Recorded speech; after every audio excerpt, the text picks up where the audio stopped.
আমাদের জীবনে গুরুজনেরা, জ্ঞানী মানুষজন সবসময় একটা কথা বলেন, ধৈর্য ধরো। শুধুমাত্র দুটো শব্দ, কিন্তু কতটা বিশাল সেটা বোঝার চেষ্টা করুন। ছোট একটা অস্ত্র হাতে নিন এবং একটা বিশাল পর্বতে নিরন্তর প্রহার করতে থাকুন, ধৈর্য ধরে সেই কাজ করতে থাকুন। এমন একদিন আসবে এই বিশাল পর্বতে আপনি একটা পথ তৈরি করবেন। কোনো ধনুর্ধর যখন নিজের বিদ্যা অর্জন করেন তখন তাকেও ধৈর্য ধরতে হয়, তার নিজেকে সময় দিতে হয়, তবেই সে ধনুর্বিদ্যা শিখতে পারে। সেইভাবে আমাদের জীবনেও ধৈর্য ধরার খুব প্রয়োজন। পরিবারে ধৈর্য রাখতে পারলে তাহলে আস্তে আস্তে দেখবেন প্রেম বৃদ্ধি পাচ্ছে। সমাজে যদি ধৈর্য রাখতে পারেন তাহলে আস্তে আস্তে এই সমাজ আপনাকে সম্মান করবে। যদি নিজের জীবনে ধৈর্য রাখতে পারেন তাহলে নিজে থেকেই আত্মবিশ্বাস বাড়বে, নিজের বিকাশ হবে। জীবনে সবই সম্ভব যদি ধৈর্য রাখতে পারেন। হয়তো আস্তে আস্তে হবে, কিন্তু হবে অবশ্যই। শুধু ধৈর্য রাখুন, কারণ ধৈর্যই সব থেকে বড় পুঁজি। আসুন আর আমার সাথে ভালোবেসে বলুন, রাধা রাধা। আমাদের জীবনে যখনই আমরা কোনো বড় দায়িত্বের সম্মুখীন হই তখন আমরা তার থেকে দূরে পালাই, আর এই অজুহাত দিই যে না না, এত বেশি ভার বহন করার যোগ্যতা আমার নেই, আমি করতেই পারবো না। দেখুন, এই সংসারে ভিন্ন ভিন্ন ধরনের গাছ আছে, ছোট গাছ, বড় গাছ, কিন্তু বটগাছের মতো বড় এবং নিবিড় গাছ আর একটাও নেই। সে নিঃস্বার্থভাবে এই সংসারকে সেবা করে যায়, ছায়া প্রদান করে, শীতলতা প্রদান করে। আর যখন এমন সময় আসে যখন তার ওপর বোঝা অত্যন্ত বেড়ে যায়, সে কিন্তু কোনোভাবেই ভেঙে পড়ে না।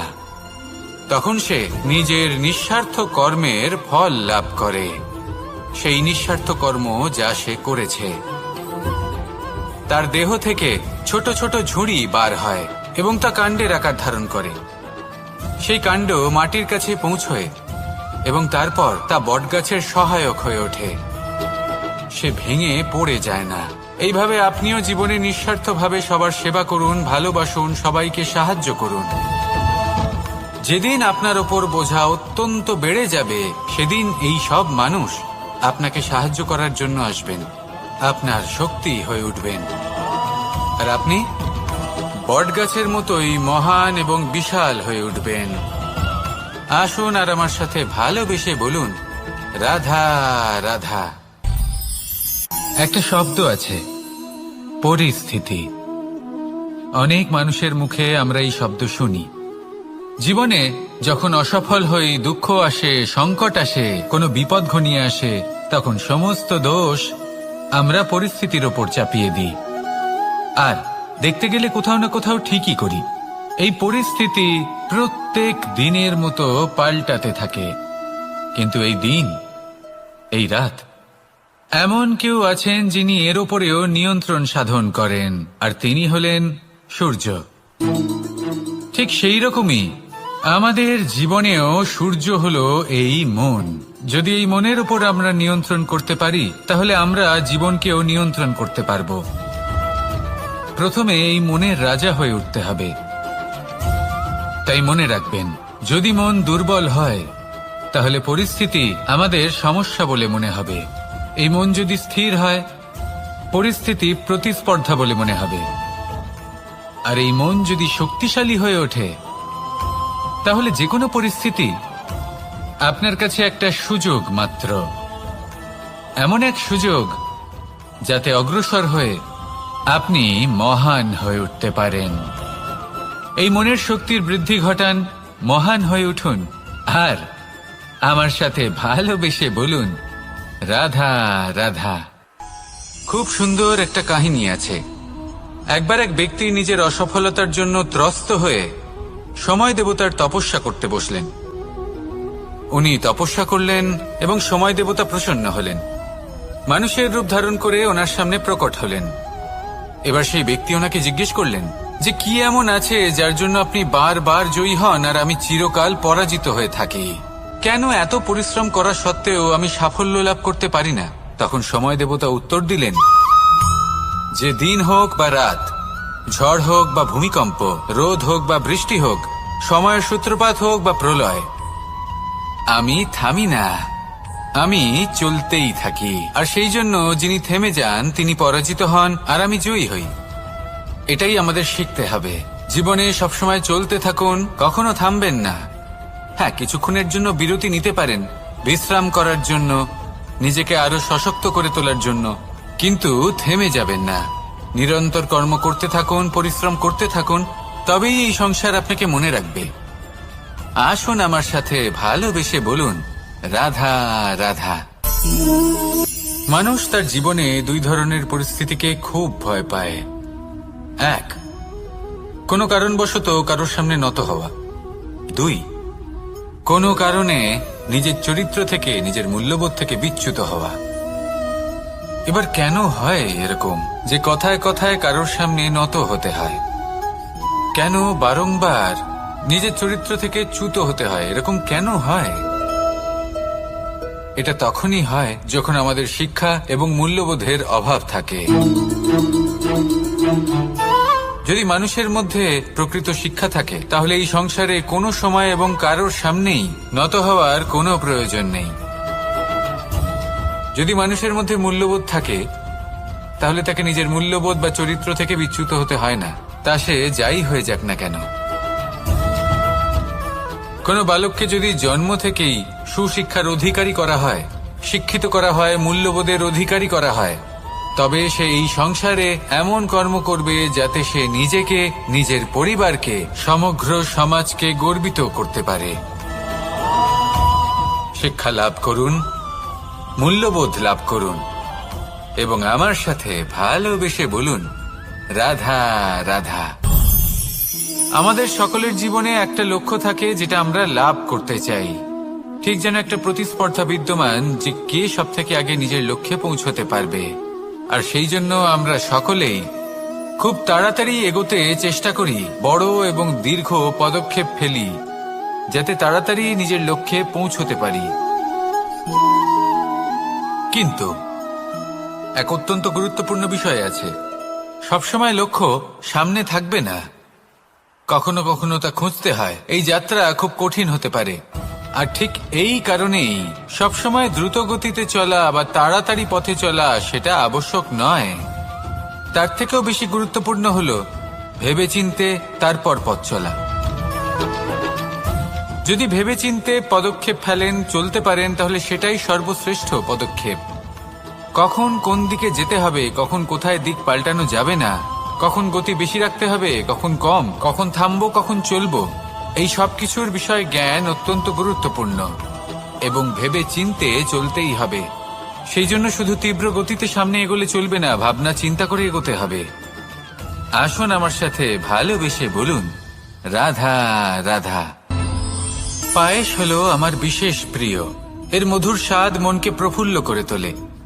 ছোটবেলায় মা আমার জন্য পায়েস বানাতেন এবং আমাকে বলতেন যে গরম থাকতে থাকতে খেয়ে নে কানাই, ঠান্ডা হয়ে গেলে ভালো লাগবে না। কিন্তু আমিও দুষ্টু ছিলাম, ঠান্ডা হওয়া পর্যন্ত অপেক্ষা করতাম, আর ঠান্ডা হয়ে যাওয়ার পরে মার কাছে যেতাম আর ওনাকে বলতাম যে মা, পায়েস তো ঠান্ডা হয়ে গেছে, এটা গরম করে দিন। তখন মা হাসতেন আর বলতেন যে পায়েস না হয় আমি আবার গরম করে দেব কানাই, কিন্তু এর মধুর স্বাদ, সেই মিষ্টত্ব, সেই সুবাস, সেটা আবার ফিরে আসবে না। কথাটা সত্যি,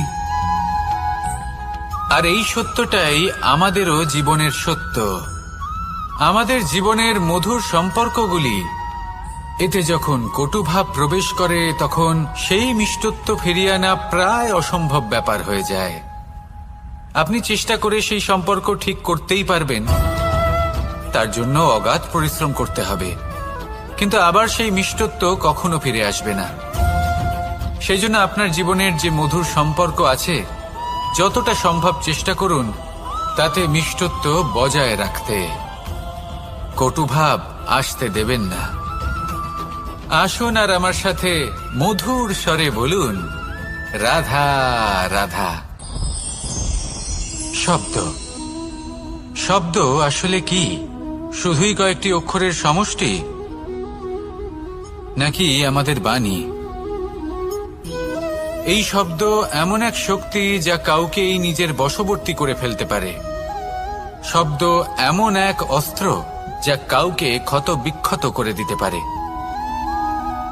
এই শব্দ হলো একটি নাদ স্বরূপ যা কোনো ঘুমন্ত ব্যক্তিকেও জাগিয়ে তুলতে পারে এবং নিজের লক্ষ্যের দিকে অগ্রসর করতে পারে। শব্দে এত শক্তি আছে যে কারোর মনে এতটা আঘাত দিতে পারে যে সে হয়তো জীবনে আর কখনো এগোতেই পারল না। তাহলে এই শব্দের প্রয়োগ খুব ভেবেচিন্তে করবেন। এবং এই শব্দের মতোই হলো নীরবতা। অনেক সময় এই নীরবতা আমাদের সহায়ক হয়ে ওঠে। অনেক সময় এটা আমাদের অনুশোচনাকে অনেক বেশি বাড়িয়ে তুলতে পারে। ভীষ্ম পিতামহ, অঙ্গরাজ কর্ণ, যখন দ্রৌপদীর বস্ত্রহরণ হচ্ছিল তখন এনারা নীরব ছিলেন। দুর্যোধনের বিরোধিতা করেননি, ওকে বাধা দেননি। আর তারপর কি হলো সেটা আপনারা সকলে জানেন। দেখতে গেলে নীরবতা চুপ করে থাকা, কিন্তু যদি কোনো দুষ্টের সামনে চুপ করে থাকেন, যদি তার বিরোধিতা না করতে পারেন, তাহলে এই নীরবতাই অনেক বড় পাপের আকার ধারণ করে। মনে রাখবেন আর আমার সাথে ভালোবেসে বলবেন, রাধা রাধা। আভূষণ। কার না ভালো লাগে এই আভূষণ? আমরা পরিশ্রম করি, ধন অর্জন করি আর আভূষণ কিনে থাকি, কখনো নিজের জন্য, কখনো বা তাদের জন্য যাকে আমরা ভালোবাসি, বা তাদের জন্য যাকে আমরা সম্মান করি। হয়তো সেই জন্যই সীতা চূড়ামণি ধারণ করেছিলেন এবং আমি সামন্তকমণি। কিন্তু এটাই কি সেই প্রকৃত আভূষণ যা আপনার মূল্য বৃদ্ধি করে? না। শ্রীরামের আভূষণ হল ওনার নম্র ভদ্র ব্যবহার। মাতা সীতার আভূষণ হল ওনার সততা, ওনার নিষ্ঠা, ওনার ত্যাগ। অর্জুনের আভূষণ ছিল ওনার একাগ্রতা। রাধার আভূষণ ওনার প্রেম। এই আভূষণ কোথাও নেই, আপনার মনে আছে। যদি আপনার মনে মিষ্টতা থাকে, তা শান্ত হয়, তাতে সততা থাকে, নিষ্ঠা থাকে এবং প্রেম থাকে, তাহলে আপনার অন্য আর কোনো আভূষণের কোনো প্রয়োজন নেই। আপনি যতই ভিড়ের মাঝে থাকুন, আপনার ঔজ্জ্বল্য চোখে পড়বে। আসুন আর আমার সাথে ভালোবেসে বলুন, রাধা রাধা। এই সংসারের সবথেকে বড় সত্যি হলো জন্ম এবং মৃত্যু। কিন্তু আরো বড় একটা সত্য আছে, মিত্র এবং শত্রু, যা আমাদের সকলের জীবনে থাকে। মিত্র সে যে আমাদের সঙ্গ দেয় এবং সংসারের সবথেকে উঁচু শিখরে আমাদের নিয়ে যায়, এবং শত্রু সে যে কোনো মুহূর্তে যে কোনো শিখর থেকে আমাদের নিচে ফেলে দিতে পারে। এবার বিচিত্র ব্যাপার হলো এটাই যে আমরা নিজেরাই এদের সাথে নিয়ে চলি, নিজেরাই এদের পালন করি। তা কি করে? প্রথমে বুঝুন এই মিত্র এবং শত্রু কারা। আপনার নিজের মন, আর কেউ নয়। এই মনই হলো মিত্র যখন তাতে ভারসাম্য বজায় থাকে, তা নিয়ন্ত্রিত থাকে, তা পবিত্র হয়। কিন্তু যদি এই মন অনিয়ন্ত্রিত হয়ে পড়ে, যদি আপনাকে সে নিয়ন্ত্রণ করতে শুরু করে, তখন সেই আপনার সবথেকে বড় শত্রু হয়। সেই জন্য এই মনের ওপর নিয়ন্ত্রণ রাখতে শিখুন, এতে ভারসাম্য বজায় রাখতে শিখুন। তাহলে আপনি এমন এক বন্ধুকে পাবেন যে আপনাকে এই সংসারের শিখরে পৌঁছে দেবে। আসুন আমার সাথে ভালোবেসে বলুন, রাধা রাধা। ঈশ্বর আসলে কে? সংসারের বেশিরভাগ মানুষের কাছে ঈশ্বর হলেন এই সংসারের রচয়িতা, পালনকর্তা। কারোর কাছে উনি জ্ঞাতা, কারোর কাছে উনি হলেন আস্থার প্রতীক, আবার কারোর জন্য শুধুমাত্র অন্ধ বিশ্বাস। কিন্তু এই ঈশ্বর কি কোনো শরীর, নাকি একটা বোধ, নাকি শুধুই শ্রদ্ধা? ঈশ্বর হলেন তিনি যিনি হলেন আপনার ইষ্ট। সেই জন্যই তো গুরু, মাতা, পিতা এনাদেরও ঈশ্বরই বলা হয়েছে। যাদেরকে আমরা ঈশ্বর বলে মনে করি, যারা আমাদের ইষ্ট, তাঁরা আমাদের একটি পথ দেখান, একটি দিকে চালিত করেন। সেই পথে চলে আপনি শুভ কর্ম করতে পারেন, আর যখন কোনো ব্যক্তি তার ঈশ্বরের আদেশ পালন করেন তখন সে নিজে থেকেই শুভ পথে অগ্রসর হয়ে যান। বেশ কয়েকজন মানুষ ঈশ্বরের ওপর আস্থা রাখেন এবং ভাবেন যে অনুচিত কোনো কাজ করা উচিত নয়, ঈশ্বর দেখছেন।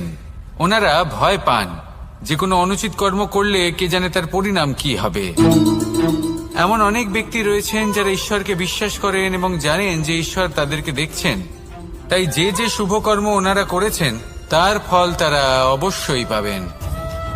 এবার আপনি ভয় পেয়ে ঈশ্বরকে বিশ্বাস করবেন নাকি বিশ্বাসের দ্বারা ঈশ্বরকে বিশ্বাস করবেন, সেই সিদ্ধান্ত আপনারই।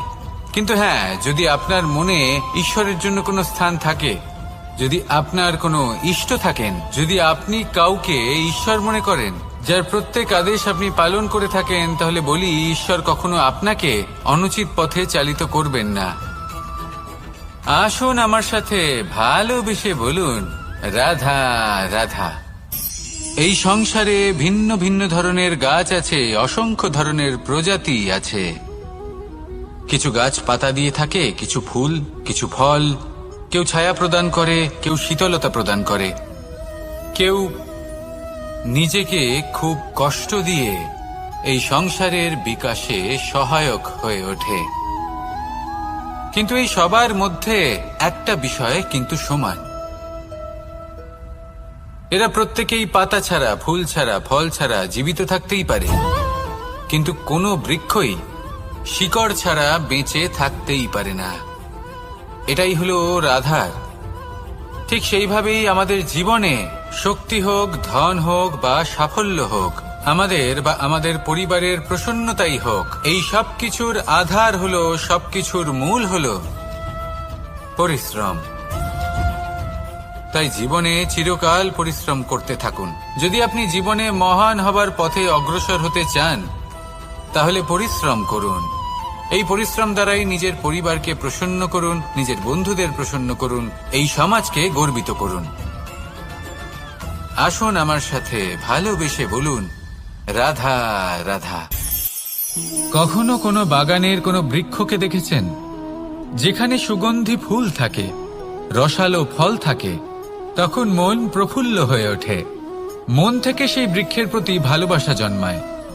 কিন্তু যিনি বাগানের মালিক, শুধুমাত্র তিনিই জানেন যে কিভাবে এই বৃক্ষকে আগলে রাখতে হয়, কিভাবে তার পরিচর্যা করলে এতে সুন্দর সুগন্ধি ফুল হবে, রসালো ফল হবে। কখনো কখনো প্রয়োজনের থেকে বেশি রোদ পেলে এই বৃক্ষগুলি শুকিয়ে যায়, প্রয়োজনের থেকে কম রোদ পেলেও এই বৃক্ষ কিন্তু শুকিয়ে যায়। প্রয়োজনের থেকে কম জল যদি পায়, এই বৃক্ষ শুকিয়ে যেতে পারে। প্রয়োজনের থেকে অতিরিক্ত জল যদি পায়, তখনও এই বৃক্ষের শিকড়গুলি নষ্ট হয়ে যেতে পারে। এবার এটাই কিন্তু আমাদের সংসারের সাথেও হয়। আমাদের সংসারের সকল প্রতিভাশালী ব্যক্তি, যেমন লেখক, বিচারক, প্রবক্তা, যোদ্ধা, এদের সবার ক্ষেত্রে এই কথাটাই প্রযোজ্য। যদি বেশি প্রশংসা করা হয়, তাহলেও এরা হারিয়ে যাবেন। প্রয়োজনের থেকে বেশি যদি নিন্দা করা হয়, তখনও তারা নত হয়ে পড়বেন। তাহলে আপনি এদের রক্ষা করুন এবং নিজেদেরও। মনে রাখবেন একটা কথা, জেনে রাখুন কখন কোন নিন্দায় আপনি লজ্জিত হবেন না, আর কখন কোন প্রশংসার দ্বারা নিজের মধ্যে অহংবোধ জাগ্রত করবেন না। এই মন সুপ্রসন্ন হয়ে বলবে, রাধা রাধা। যদি আমি কোনো বনে যাই, কোনো নির্জন বনে, সেই বনের বিষয়ে, সেই পথের বিষয়ে, গাছপালার বিষয়ে, পশুপক্ষীর বিষয়ে আমার যদি কোনো জ্ঞান না থাকে, সেই বনের ক্ষুদ্র থেকে ক্ষুদ্রতর অংশের বিষয়ে যদি আমার কোনো জ্ঞান না থাকে, তাহলে হতেই পারে সেই বনে কোথাও আমি হারিয়ে যাব। হয়তো এমনভাবে হারিয়ে যাব, কোনোদিনও বাইরেই বেরোতে পারবো না। তাই সেই বনের বিষয়ে জ্ঞান লাভ করা আবশ্যক। এটাই হলো শিক্ষা। জীবনে বেশিরভাগ মানুষই কেন অসফল হন? ওনারা একটা লক্ষ্য স্থির করেন, কিন্তু সেই পথের বিষয়ে তারা পর্যাপ্ত জ্ঞান অর্জন করেন না। সেই পথে কি বিপদ আসতে পারে প্রত্যেকটা পৃষ্ঠার জ্ঞান তাদের নেই, আর সেই জন্যই তারা অসফল হন। আপনি জীবনে যখনই কোনো লক্ষ্য স্থির করবেন, কোনো লক্ষ্য সাধন করবেন, পরিকল্পনার সাথে সেই পথে অগ্রসর হন। সেই পথকে বোঝার চেষ্টা করুন, সেই পথের বিপদ সম্পর্কে জ্ঞান লাভ করুন, সবকিছু জানার চেষ্টা করুন, অজানা তথ্য আহরণ করুন, আর তারপর সেই লক্ষ্যের প্রতি নিজেকে সমর্পিত করুন। তবেই আপনি সাফল্য লাভ করবেন। আর এই মন প্রসন্ন হয়ে বলবে, রাধা রাধা। আপনি নিশ্চয়ই কখনো অনুভব করেছেন, যদি কোনো নির্মল ব্যক্তির কাছে গিয়ে বসেন তাহলে মনে নির্মল অনুভূতি হয়, এই মন শান্ত হয়ে যায়। সেইখানেই কোনো দুশ্চরিত্র মানুষের কাছে গিয়ে বসলে এই মন বিচলিত হয়ে যায়। কারণটা কি? কারণ যে ব্যক্তি নির্মল মনের, তিনি সবার মধ্যে নির্মলতা ছড়িয়ে দেন। আমাদের অন্তরে যা থাকে আমরা সেটাই সবার মধ্যে বিতরণ করি। যদি আপনি এই সংসারে শুভ বোধ ছড়িয়ে দিতে চান, তাহলে প্রথমে শুভ গ্রহণ করুন, তা অর্জন করুন। এই সংসারে জ্ঞানের শক্তি লাভ করুন, আর সেই জ্ঞানের শক্তি সংসারে বিতরণ করুন। শান্তি এবং সন্তোষ প্রদান করুন।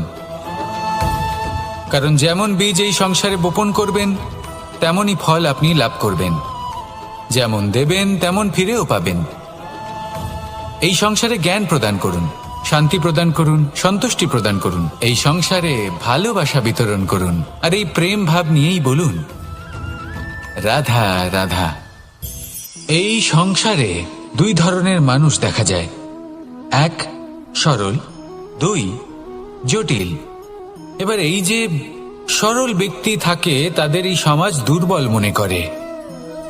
এমনিতে দেখতে গেলে জলও সরল, বায়ুও সরল। ওনারা যেদিকে চাইবেন প্রবাহিত হতে পারেন, এনাদের যে আকার দেবেন সেটাই ধারণ করবেন। কিন্তু এরা বাস্তব রূপ ধারণ করলে তখন কি হয়?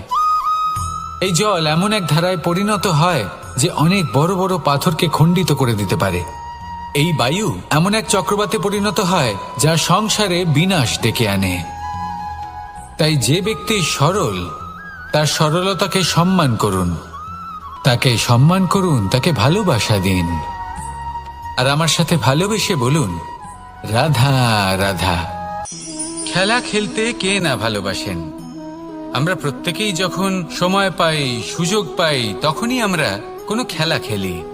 খেলার সময় দুই ধরনের মানুষ ওখানে থাকেন, এক যারা অংশগ্রহণ করেন, আর দুই যারা দেখতে থাকেন, যারা দর্শক হয়ে দেখেন, যারা নিজের পক্ষের বিজয়ের ফলে উচ্ছ্বসিত হয়ে থাকেন, পরাজয়ের ফলে শোক পালন করেন, পরামর্শ দিয়ে থাকেন।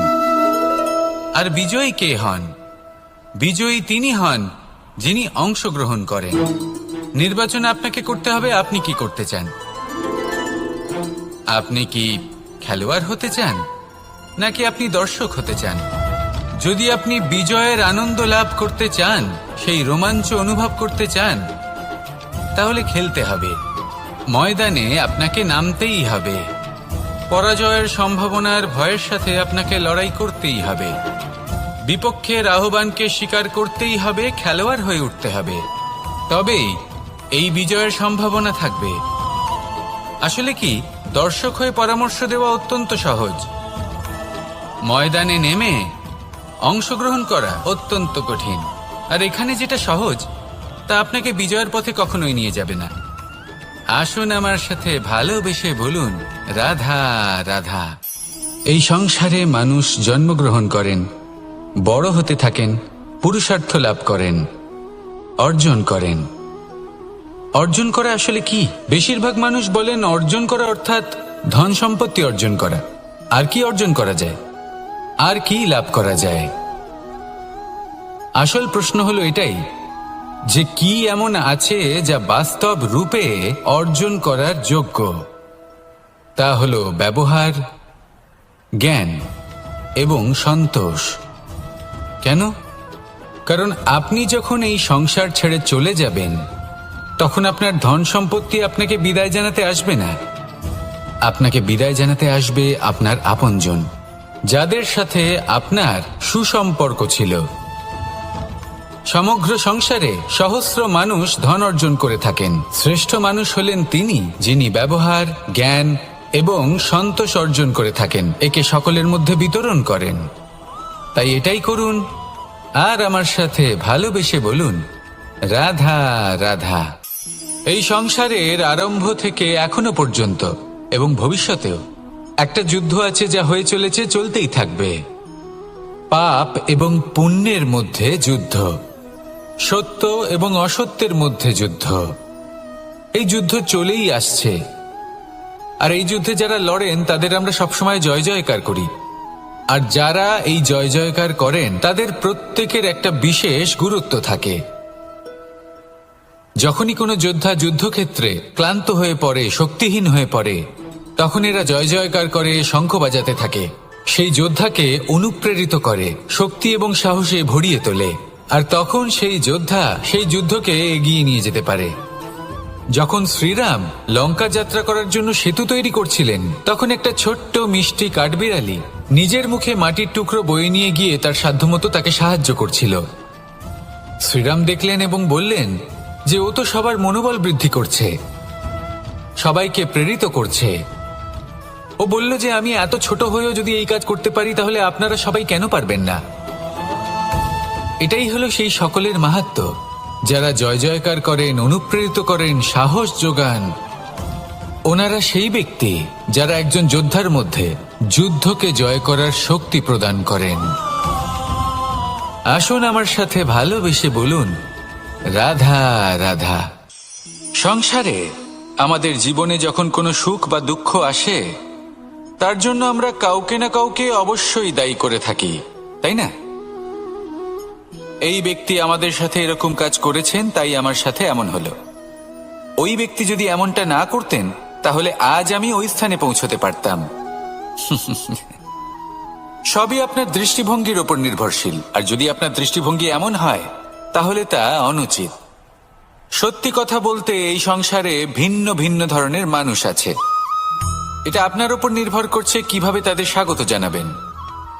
একবার ভাবুন, আমি আমার দুটো হাত সামনে নিয়ে এলাম, দুটো মুঠো খুলে দিলাম। দুই প্রকারের মানুষ আসবেন, কিছু না কিছু দিয়ে যাবেন। এই মুঠো যদি আমি বন্ধ করে দিই, তাহলে না কেউ আমাকে কিছু দিতে পারবে, না আমার কিছু যাবে আসবে। নিশ্চয়ই বুঝতে পারছেন এই দুই ধরনের ব্যক্তি কারা এবং তারা কি দিয়ে যান। আমি যদি নিজের মুঠো খুলে দিই, তাহলে কিছু ভালো মানুষ আসবেন, আমাকে আনন্দ, সন্তুষ্টি, জ্ঞান প্রদান করে যাবেন, ভালো অভিজ্ঞতা দিয়ে যাবেন। কোনো খারাপ ব্যক্তি যদি আসেন, তাহলে তিনিও খারাপ অভিজ্ঞতা দেবেন, যার থেকে আমি শিক্ষা লাভ করব। এই সব কিছু আমি লাভ করতে পারি। মুঠো যদি বন্ধ করে রাখি, তাহলে আমি কিছুই পাবো না। দেখুন, এই সংসারে প্রত্যেকের জীবনে এইরকম। প্রত্যেকের জীবনে সবকিছুই আছে, ভালো খারাপ দুই মানুষই আছে। ভালো অভিজ্ঞতা আছে, খারাপ অভিজ্ঞতা আছে। নির্ভর করছে আপনার উপর যে আপনি কি করবেন, এনাদের স্বাগত কিভাবে জানাবেন, কার থেকে কি বুঝবেন, কি শিখতে পারবেন, আর কোন দৃষ্টিভঙ্গি নিয়ে অগ্রসর হবেন। এটাই নির্ধারণ করবে যে আপনার জীবন কেমন হবে। আসুন আমার সাথে ভালোবেসে বলুন, রাধা রাধা। এটা হলো একটা সাদা পাতা। এবার এতে আমি যাই লিখব, সেটাই এর অস্তিত্ব হবে। এতে আমি প্রেমের কিছু কথা লিখে একে প্রেম পত্র বানিয়ে তুলতে পারি। মাতা পিতার জন্য একটা শুভ সংবাদ লিখতে পারি। শত্রুর বিষয়ে সতর্ক করব বলে সেনাকে একটা সংবাদ লিখতে পারি। দ্বারকাবাসীর জন্য কোনো সংবাদ পাঠাতে পারি। যাই লিখব, এই পত্র সেটাই হয়ে উঠবে। সেই রকমই হলো আমাদের জীবন। আমরা যেমন কর্ম আমরা করব, আমাদের অস্তিত্ব এবং ব্যক্তিত্ব ঠিক তেমনই হয়ে উঠবে। যদি আপনি একটা অসাধারণ, উজ্জ্বল এবং সম্মানজনক জীবনযাপন করতে চান, তাহলে তার একটা রহস্য আপনাকে বলি। যেমন কথন হবে, কর্ম তেমন হবে। অর্থাৎ যতটুকু বলেছেন ততটুকুই করুন, আর যতটুকু করেছেন ততটুকুই বলুন। এই একটা নিয়ম যদি আপনারা পালন করেন, তাহলে এই সংসারের সমস্ত পণ্ডিত আপনাকে অবশ্যই সম্মান করবেন। তাহলে এটাই করুন, আর আমার সাথে ভালোবেসে বলুন, রাধা রাধা। কখনো কোনো পাখিকে দেখেছেন? যখন সে প্রথমবার উড়তে চেষ্টা করে, সে বাসা থেকে মাটিতে পড়ে যায়, কিন্তু সে হার মানে না। চেষ্টা করতে থাকে, করতেই থাকে, ডানা ঝাপটাতে থাকে, আর তারপর সে উড়তে শেখে। গোল শালগ্রাম শিলাকে দেখুন, পর্বত থেকে খসে পড়ে, ধাক্কা খায়, জলের প্রবাহ দ্বারা ঘর্ষিত হয়, তারপরে তা শালগ্রামে পরিণত হয়। ভেবে দেখুন, যদি কোনো পাখি প্রথমবার উড়তে গিয়ে এটা ভাবে যে না না, যদি আমি পড়ে যাই তবে, আমার যদি আঘাত লাগে তবে, আর যদি ভয়ের কারণে সে শুরুই না করতে পারে, চেষ্টাই না করে, তাহলে কি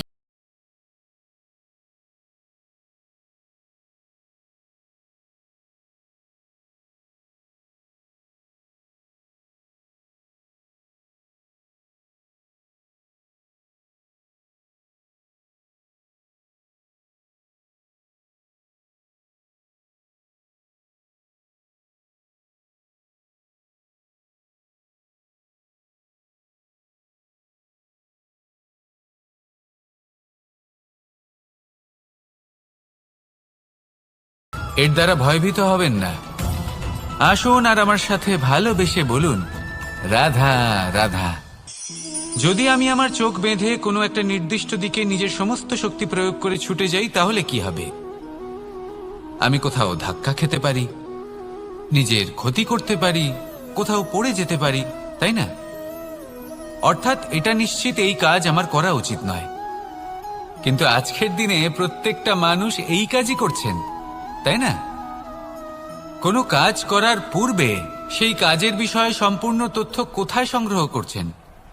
শুধু এটুকু জানেন যে এই কাজটা করলে কত ধন অর্জন করবেন আর কত নাম হবে, আর ব্যাস সামনে এগিয়ে যান। এটা উচিত নয়। পূর্ণরূপে যে কোনো কাজ করার আগেই সেই কাজের বিশ্লেষণ করে নেওয়া উচিত, তা বুঝে নেওয়া উচিত, এবং সেই বিষয়ে অবশ্যই খেয়াল রাখা উচিত যে আপনার শরীর এবং আপনার মন এই কাজ করার জন্য কি প্রস্তুত রয়েছে। যদি তা না হয়, তাহলে প্রথমে নিজেকে শুধরে নিন, তারপরে সেই কাজ করুন। যদি এইভাবে জীবনে সামনে এগোন, তাহলে সাফল্যের সম্ভাবনা জীবনে অনেক বেশি বেড়ে যাবে। তাহলে এটাই করুন, আর আমার সাথে ভালোবেসে বলুন, রাধা রাধা। এই সংসারের সব থেকে বড় যোদ্ধা কে? কেউ বলবেন অর্জুন, কেউ বলবেন ভীম, কেউ বলবেন হনুমান, আদি ইত্যাদি। কিন্তু এই সংসারের সব থেকে বড় যোদ্ধা আপনার মনের ভেতরে আছে, আপনার মনের মধ্যে আছে। সেই ব্যক্তি সব থেকে উঁচুতে পৌঁছতে পারেন যিনি নিজের অন্তরের খামতি বুঝতে পারেন, নিজের দোষ বুঝতে পারেন, তার সাথে লড়াই করেন এবং তার উপর বিজয় লাভ করেন। যে ব্যক্তি এটা শিখতে পারেন, যে ব্যক্তি এটার উপর জয়লাভ করতে পারেন, তিনি হলেন সব থেকে বেশি শক্তিশালী, সব থেকে বেশি বীর এবং সব থেকে বেশি পরাক্রমী ব্যক্তি। আমরা সকলে এই সংসারকে পাল্টাতে চাই। তার জন্য প্রথম পদক্ষেপ আপনাকে নিতে হবে, নিজেকে দোষমুক্ত করতে হবে। যদি মানুষ নিজের অন্তরের দোষ বুঝতে পারেন এবং নিজেকে দোষমুক্ত করতে পারেন, তাহলে এই সংসার নিজে থেকেই দোষমুক্ত হয়ে যাবে, তাই না? তাহলে নিজেকে দোষমুক্ত করুন আর আমার সাথে ভালোবেসে বলুন, রাধা রাধা। মানুষের জীবন সবসময় ন্যায় আর অন্যায়ের মাঝে ঘুরপাক খেতে থাকে। প্রত্যেক মানুষের মনে হয় কোথাও না কোথাও তার সাথে অন্যায় হচ্ছে। কেউ বলেন যে ভাগ্য আমার সাথে অন্যায় করেছে, কেউ আবার বলেন এই সংসার আমার সাথে অন্যায় করেছে। আর প্রত্যেকেই ন্যায় বিচার চাইতে বৈঠক দাবি করে বসেন। কখনো এই বিচার গৃহে যান, আবার কখনো ওই বিচার গৃহে। যদি সত্যি কথা বলি, এই সংসারের সব থেকে বড় বিচার গৃহ আপনার কাছেই রয়েছে, আপনার মন। আপনার মনই হলো সব থেকে বড় বিচার গৃহ। এ খুব ভালো করেই জানে কি শুদ্ধ আবার কি অশুদ্ধ, এর শুভ অশুভর জ্ঞান রয়েছে, এ সব জানে। দেখতে গেলে প্রত্যেকটা মানুষ যদি নিজের মনের কথা শোনেন, তাহলে তিনি ভালোভাবেই বুঝতে পারবেন তিনি কি উচিত করেছেন আর কি অনুচিত। দিনে একবার রাত্রে নিদ্রায় যাওয়ার পূর্বে নিজের সাথে বসুন, চোখ বন্ধ করুন আর বিচার করুন আজ আপনি কি উচিত করেছেন আর কি অনুচিত। আপনার মন সঠিক বিচার তখনই করে দেবে। আসুন আমার সাথে ভালোবেসে বলুন, রাধা রাধা। আপনি কখনো কোনো পাথরের বুক চিরে বয়ে চলা কোনো নদী দেখেছেন? পাথর নদীর সামনে নত হয়ে যায়, তাকে বাধা দিতে চেষ্টা করে কিন্তু কখনো বাধা দিতে পারে না। এই নদী হলো ততটাই শক্তিশালী, কিন্তু এর আরম্ভ কোথা থেকে হয়? দূরে কোথাও কোনো পর্বতের চূড়াতে এক বিন্দু জল ঝরে পড়ে আর তার সাথে হিম গলিয়ে দেয়। তারপর জলের শক্তি বৃদ্ধি পায়, তারপর অনেক বিপদের সম্মুখীন হয় আর অনেক ধরনের বাধা সে অতিক্রম করে। তার শক্তির এতটাই বৃদ্ধি হয় যে তাকে বাধা দেওয়া একেবারেই অসম্ভব ব্যাপার হয়ে যায়। দেখুন, নদী তো মহান বটেই, কিন্তু তাকে মহান করে তুলেছে কে? সেই সকল বিপদ যার থেকে ও কখনো পালায়নি। সেইভাবেই আমাদেরও বিপদ থেকে পালিয়ে গেলে হবে না, তার সম্মুখীন হতে হবে সাহসের সাথে, পূর্ণ শক্তি প্রয়োগ করে। তবেই আমরা শিখতে পারবো, তবেই আমরা সামনে এগোতে পারবো। যদি আপনি জীবনে কুন্দন হয়ে উঠতে চান, তাহলে জ্বলন সহ্য করতেই হবে। আসুন আমার সাথে ভালোবেসে বলুন, রাধা রাধা। এ হলো গোলাপ ফুল। একে আমরা সকলেই চিনি। সমগ্র সংসার ভালোবাসে এই পুষ্পকে। এই ফুল দেখতেও সুন্দর। সবথেকে বেশি গুরুত্বপূর্ণ কথা হলো এর সুগন্ধ, যা দূর দূরান্ত থেকে ব্যক্তিদেরকে আকৃষ্ট করে। এই সুন্দর পুষ্প একটু মন দিয়ে দেখলেই দেখা যায় এর নিচে কাঁটা রয়েছে। এই সংসার বলে, এ প্রকৃতির কেমন রচনা, এত কোমল পুষ্প, এটা কি তীক্ষ্ণ কাঁটা সহ প্রস্ফুটিত হয়? এটাই হলো জীবনের সত্য। আমাদের অন্তরের সদ্গুণ, সেগুলিও এই ফুলের মতোই সুন্দর। সংসারের সৌন্দর্য দেখতে পায়, এর সুগন্ধ চতুর্দিকে ছড়িয়ে পড়ে। কিন্তু এই সদ্গুণ জাগ্রত করে তোলার জন্য কঠোর পরিশ্রম করতে হয়, প্রতিনিয়ত চেষ্টা করে যেতে হয়।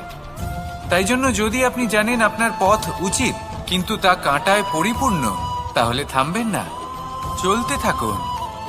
একবার যদি অন্তরের সদ্গুণ জাগ্রত হয়, তাহলে এই সংসার এই সৌন্দর্য দেখবে আর সুগন্ধে আকর্ষিত হয়ে আপনার কাছে আসবে। এই মন, এই জীবন প্রসন্ন হয়ে বলবে, রাধা রাধা। মোহনের বাঁশির এই সুর, এই সঙ্গীত কার না পছন্দ হয়? সবারই খুব ভালো লাগে। এবার এই সুর আসে কোথা থেকে? কেউ বলবেন কৃষ্ণের হৃদয় থেকে। সত্য কথা, এই সুর হৃদয় থেকে নির্গত হয় এবং প্রকট হয় এই বাঁশি থেকে। এই বাঁশিটাকে দেখুন, এই ছিদ্রগুলি দেখুন, প্রত্যেকটা সুর থেকে নিজস্ব একটা স্বর নির্গত হয়। এবার যে ব্যক্তি এই সমস্ত সুর এবং স্বর বুঝতে পারেন, এতে নিপুণ, তিনি এই বাঁশির দ্বারা যে সুর নির্গত করবেন তা তো মধুর অবশ্যই হবে। এবার জীবনের সাথেও কিছুটা এরকমই ঘটে। জীবনের কিছু নীতি থাকে, অর্থ, কুটুম্ব এবং আধ্যাত্মিক। যদি জীবনের প্রত্যেকটা মুহূর্ত সুখময় হয় এরকম আপনি চান, তাহলে এই তিনটি নীতিতে আপনাকে নিপুণ হতে হবে। কোনো একটি বিশেষ নীতির প্রতি যদি আপনি বেশি ঝুঁকে পড়েন, তাহলে বাকি দুই নীতি থেকে যা সুখ লাভ করা সম্ভব তা পারবেন না। ধন অর্জন করতে হবে পরিবারের জন্য, পরিবারের সুখ মনের শান্তির জন্য, মনে শান্তির প্রয়োজন মনের শুদ্ধতার জন্য। যখন এই মন শুদ্ধ হবে, জীবন শুদ্ধ হবে, পবিত্র হবে, সুন্দর হবে এবং ভালোবেসে বলবে, রাধা রাধা। জল, এ হলো জীবনের আধার, পঞ্চতত্ত্বের মধ্যে একটি, আর অত্যন্ত বিশেষ। এর থেকে অনেক বড় শিক্ষা পাওয়া যায়। এই জল, গন্তব্যের বিষয়ে এর স্পষ্ট ধারণা আছে। ও জানে ওর লক্ষ্য কি, আর প্রয়াস করে ততদূর সে পৌঁছেও যায়। এটি পর্বত থেকে বয়ে নিচে নেমে আসে, নদীর সাথে সমাহিত হয়ে তার সাথে বয়ে চলে। চিরসবুজ বনানী গড়ে তোলে, প্রাণীদের তৃষ্ণা নিবারণ করে, সামনে এগিয়ে চলে, মানুষের সাথে মিলিত হয়। যারা একে বাঁধের মধ্যে বেঁধে রাখতে চেষ্টা করে সে বন্দি দশাতেও থেকে যায়, মানুষের কল্যাণ করে। তারপর বাঁধ থেকে মুক্তি পেয়ে এগিয়ে চলে, কোথাও ধাক্কা খায়, কোথাও বাধা পড়ে, কোথাও যদি পথ খুঁজে না পায় তাহলে পথ খুঁজেই নেয়, আর যেখানে পথ থাকে না সেখানে পথ বানিয়ে নেয়, আর শেষ পর্যন্ত নিজের লক্ষ্যে পৌঁছেই যায়, অর্থাৎ সমুদ্রে গিয়ে সমাহিত হয়ে যায়। আমাদেরও কিছুটা এরকমই হয়ে উঠতে হবে। যেখানেই যাবেন সকলের কল্যাণ করুন, সামনে এগোন। আপনি কোথাও পড়ে গেলে, ধাক্কা খেলে আঘাত লাগবেই, উত্থান পতন লেগেই থাকে। সামনে এগোতে থাকুন। কোথাও পথ না পেলে তা খুঁজে নিন, কোথাও পথ না থাকলে তা বানিয়ে নিন। নিজের গন্তব্যের কথা সবসময় মনে রাখুন। শেষ পর্যন্ত নিজের মোক্ষ লাভ আপনি অবশ্যই করবেন। আর আমার সাথে ভালোবেসে বলুন, রাধা রাধা। জীবনের প্রত্যেক মুহূর্ত আমাদের কিছু না কিছু শিক্ষা দেয়, নির্ভর করছে আমাদের দৃষ্টিভঙ্গির উপর। যেমন নদী হলো আমার অত্যন্ত প্রিয়, নদীতে ভ্রমণ করতে আমার খুব ভালো লাগে। কি বলেন? নদীতে সবসময় নতুন কিছু থাকে, ও পুরনো কিছুই নিয়ে বসে থাকে না, সব সময় প্রবাহমান, কখনো থামে না। ততক্ষণ থামে না যতক্ষণ না সাগরে গিয়ে সমাহিত হচ্ছে। ঠিক এইভাবেই আমাদেরও উচিত নিজের জীবন অতিবাহিত করা, নদীর মতো। প্রত্যেক মুহূর্ত নতুন, তাই সেইভাবেই জীবন যাপন করুন। পুরনো কিছুই একত্রিত করে রাখবেন না, বিগত স্মৃতির মাঝে নিজেকে হারিয়ে ফেলবেন না। এই যে বর্তমান, এই যে মুহূর্ত, সেটাই হলো সর্বশ্রেষ্ঠ। এর মাঝেই জীবন যাপন করুন, নদীর মতো প্রবাহমান হতে শিখুন। আপনি শিখে গেলে তাহলে মনে রাখবেন, আমার আপনার মাঝে বিচরণ করতে বড়ই ভালো লাগবে। যে ব্যক্তি আনন্দের সাথে জীবনের প্রত্যেকটা মুহূর্ত অতিবাহিত করে, কোনো চিন্তা ছাড়াই প্রবাহমান হয়, কখনোই থামে না, যতক্ষণ না মুক্তি লাভ করছেন, এমন ব্যক্তির মধ্যেই রাধাকৃষ্ণ বসবাস করেন। তাহলে আসুন আমার সাথে ভালোবেসে বলুন, রাধা রাধা।